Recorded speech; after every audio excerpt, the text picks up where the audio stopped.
So if you're at a certain point in your life and you're just trying to figure out why you can't break through financial barriers, business barriers, success barriers, well, I want to challenge you to take a look at what you believe and where your beliefs came from. See, I come from a place where I was born in poverty.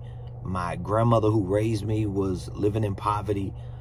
She did the best she could. She was a sweet woman, but she was limited in her perspectives about wealth and her beliefs about wealth. And so she never even broke any of those mental, belief, or behavior barriers. And so not only being raised that way, but becoming a criminal and an addict myself and living that way until I was about 21 years old. I mean, when you look at the bigger picture, especially somebody's life like myself, it wasn't until I was 21 years old that I got a license for the first time. I got cleaned up, that I was able to go an extended period of time without getting high and using drugs and going to jail. And being a Christian at 21 and joining the church and being a part of the Christian community and being called to preach the gospel, it created another layer of issues and more barriers, really, because at the time, we're talking about 25 years ago, it just didn't look good for a preacher to talk about a whole lot of money unless you were, quote unquote, a prosperity preacher. And coming from the communities that I came from, we didn't even have a whole lot of them. We had people who were preaching the gospel and serving the church and serving the community, but they were broke, they were struggling, they didn't have anything. They were just a typical lower class or maybe middle class person economically. I'm not saying they were lower class or middle class, you know, in their character and their morals, just economically. That's just the way it was. And so it took me a while to figure out how to break those barriers so that I could be, of course, free from drugs and criminal activity and all the things that I did up to 21 years old, but I could also be free from the religious and the environmental and social and psychological barriers that just come with any type of lifestyle that you live, especially if it's not a wealthy lifestyle. And one of the ways that I was able to break those barriers was to educate myself.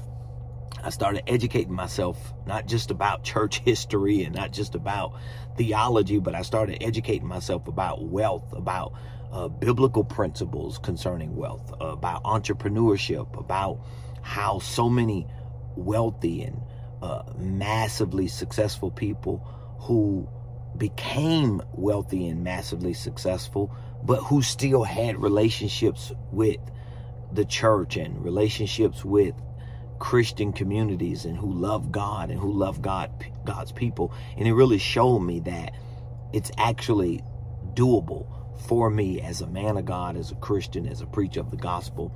And it really helped me build that mental muscle to build those beliefs so that I could at some point break those barriers. But then I had to educate myself not just about the things that shaped my mindset, but I also had to educate myself about the things that shaped my skill set, that gave me the skill set to build an organization, to run an organization, to manage an organization, to understand the financial aspects of running it, to understand the sales aspects of running it, the marketing aspects, the operational aspects. Now I had to learn to become a better organizational leader, a better business owner, a better entrepreneur, a better financial leader for my organization. And so if you're dealing with a lot of those things and you're just trying to figure out, like, how do I break those barriers? I can't seem to get out of this cycle. Well, it starts with your beliefs.